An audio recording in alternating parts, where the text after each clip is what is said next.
Physically, we might not be together anymore. Everyone's gone home. We left the mountain, and one by one, they slowly disappeared, returning to their lives that they had previously known. But of course, you can never forget what happened. The highs, the lows, but more importantly, the climb in between.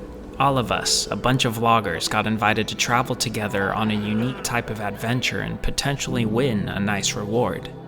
สวัสดีค่ะลูกหมีค่ะจากประเทศไทย Soy de Colombia. Namaste from India. Mr. Steele, USA. This adventure never began as a search for paradise or any everlasting ambition, but over time it grew into something beyond our anticipations, many things out of our control, and this left me contemplating what it really is we were all looking for. Complete misery. Yeah, that's the best way to put it. Yeah, I don't like this. That face says it all. For a trip like this, I initially never believed in paradise, and then through the trials and tribulations we faced, I found it.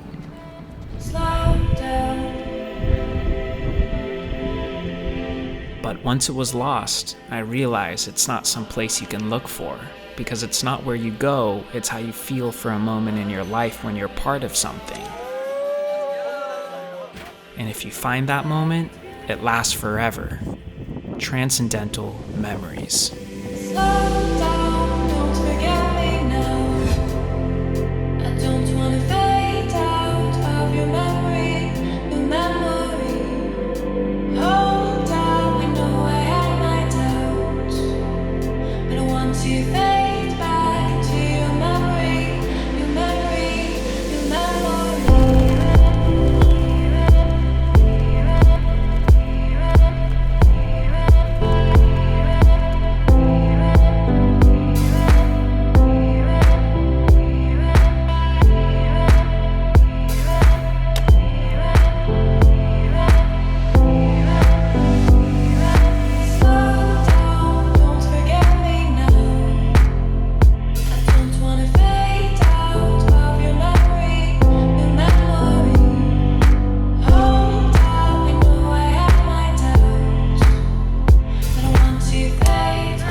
I love exploring different cultures and being introduced to a lifestyle I'm not accustomed to.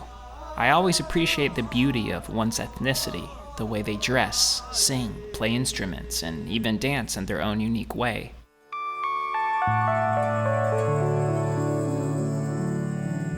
Even the aesthetics of the facial features, round, high cheekbones, and soft features that would make you think the subject is 10 years younger than her real age. Not to mention the incredible genetics. These people trekked with us on this trip, and when most of the group fell ill and could barely keep going, this kin of Himalayans remained strong and never got sick.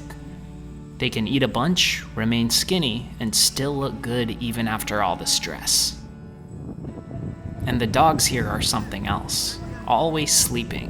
When I'm running around and exploring the area, the dogs remain fast asleep, comfortable and undisturbed. And they always look adorable while fast asleep.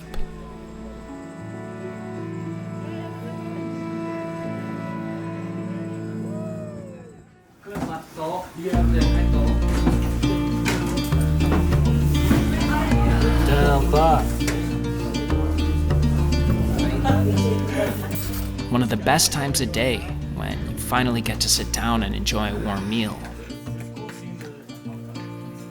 Food here, mostly vegetarian. You'll rarely ever come across meat. It's all pretty healthy since it consists of many vegetables, but there is one vice here that the locals can't get enough of.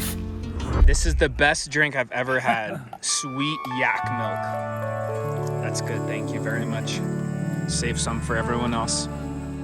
Cheers, Nisha. The sweetest of all drinks. They love their sugar. It's so sweet. It tastes like sugar with a little coffee. Oh, this is the sugar you use? My friend said he had never tasted coffee or tea as sweet as he had on this trip. It's like there are 7 tablespoons of sugar per cup. And I'd agree with him, but I met someone before who takes their coffee that sweet and it tasted just like that. It just tastes like sugar. It's crazy. I swear I'm not exaggerating. So that's the energy, for energy, then we drink a lot of tea, but sweet. I like it black though. Once you get used to the black, once you go black, you never go back. Bruh. White is angry now.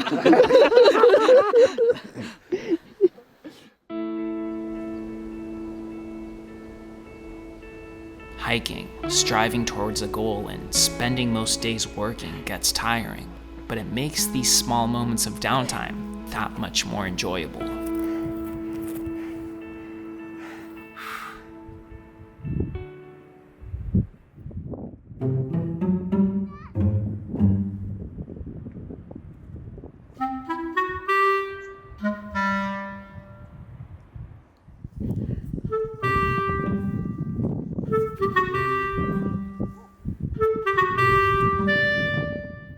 When you first meet them, they're shy. They like to hide and they keep running away. Whoa! What's he doing? What's that kid doing? What the heck? But shy they may be, the funny Kuritan side always prevails. And all they really want to do is just play. And they'll play all day, like it's their job. I don't know what it is, why they found me scary or intimidating in the beginning. But once you talk to me, you realize I'm harmless. I just want to come hang out, converse, and get to know one another. Maybe fly the drone, get some cool shots, and practice some photography. Maybe even crash the drone, just like many times before.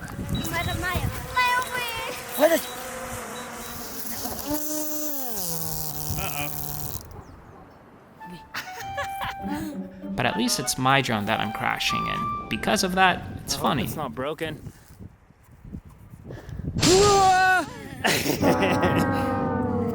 Nice try. I always failed with the pranks. My first drone flight in Nepal, and I already crashed it.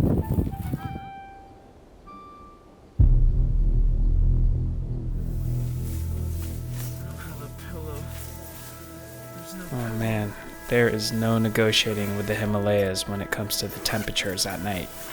They really insist for it to be so cold to a point where I have to wear all my clothes and I'm still cold. This is definitely one of the most coldest I've ever been in my life.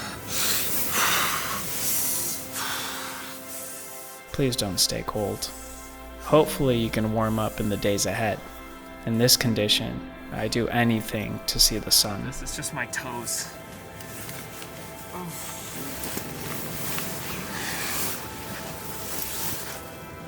As cold as it remains, the warmth usually returns. The mountains always come back to life after the night is over.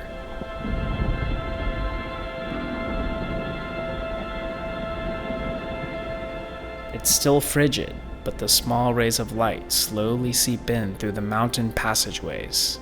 And if they don't, you gotta find warmth in other forms, through tea, fire, or anything you come across that makes the cold subside.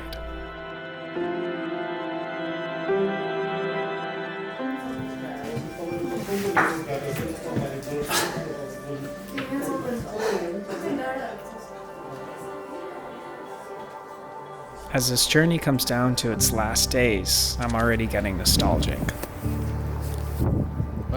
What are you doing now, man? Just a video? Just video, brother. Just capturing the moment, that's it. Me and my Colombian friend. Good. The most powerful sense of memory is not through sight, taste, touch, nor sound, but it is through scent. I find this phenomenon extremely true, as whenever I get a whiff of a familiar smell, it's as if it transports me back to a time and place where I was overcome by that smell.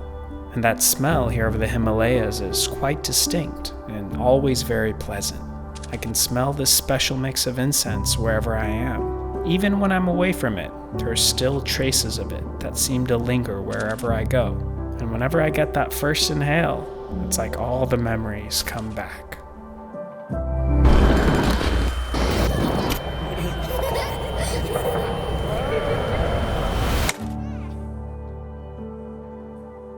Yeah.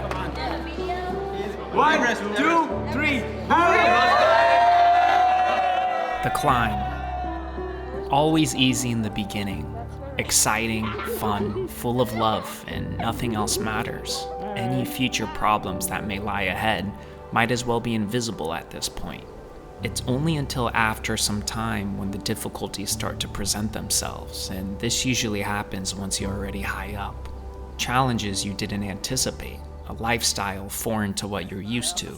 I feel it in my forehead. It's just slowly, like when I got to the top I was fine, but like the longer we hang out here, it's just building up. Like a headache? The air is thin, it's hard to breathe. Your heart rate rises and the beats get faster and faster. As discomfort sets in, you're confronted by the situation of your ultimate well-being here in the Himalayas. And then all these questions begin to arise. Things are getting serious. Should we be planning for the higher ascent? Because if you don't plan correctly, things can go haywire, resulting in catastrophic consequences. Do we have the right gear for this? Am I even in the proper shape to do this? And this is where things get tough. You start playing mind games with yourself, and even you don't know the answers to any of your questions. The passion and love that I have for this endeavor is so powerful, more than anything else I've ever experienced, and up until now it remains incredibly strong with each day and every new location I arrive to here on this trek. But even so, the contrasting lifestyle factors can't be overlooked. And they've been there since day one. They were just ignored. So we're at 12,500 feet. I'm getting sleepy, and that is a sign of altitude sickness or just acclimating to the weather.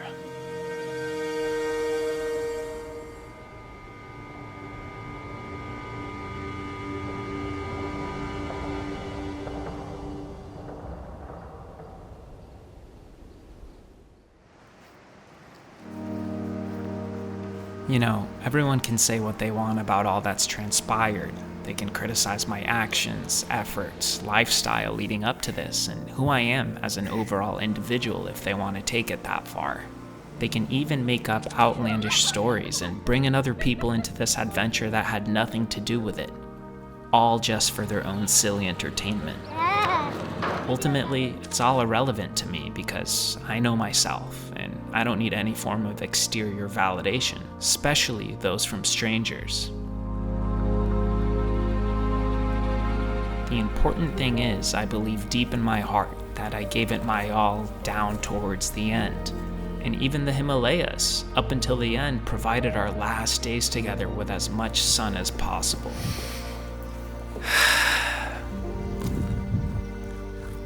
It's a tough pill to swallow, but there are just some things out of your control. Even though it was sunny, there were other aspects of the weather, the timing, the amount of wind that passed by on that given day. If the wind is too strong, then the helicopter can't land and you aren't allowed to hike any further.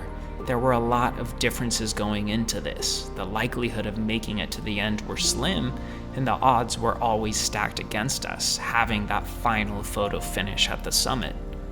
At least, it was on this given day. And what about the pain you might experience? Why even try in the first place?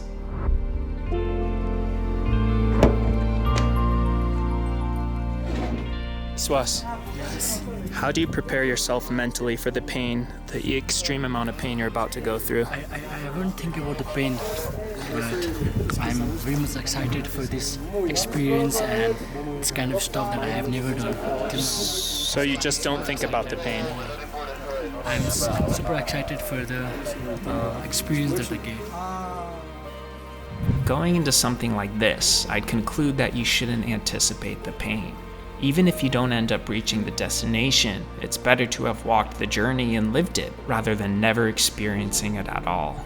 Because then you might be left wondering forever. what if? The journey is something you grow from, something you learn from, and come out a stronger individual. Nothing was in vain.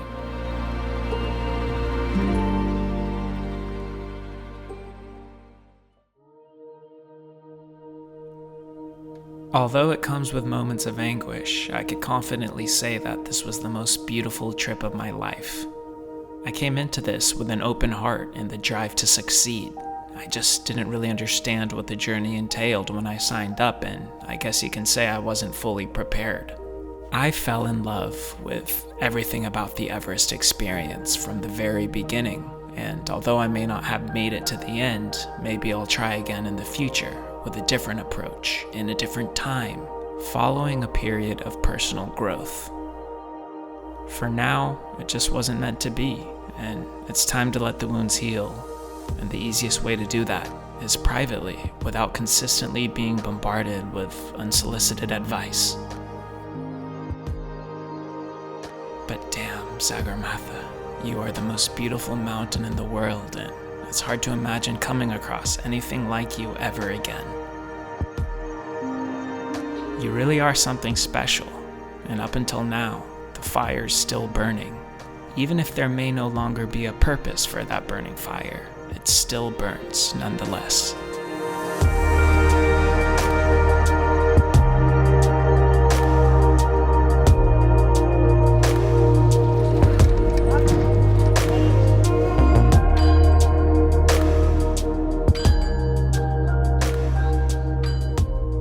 Whether I attempt to go for the full summit and make it to the end, or just return for a lighter trek, a friendly trek, I'm sure that I'll be back along this road at some point in the future, be it near or far.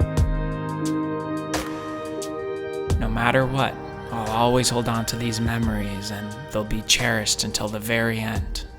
I'm sad that it's over, but I'm happier knowing that at least it happened.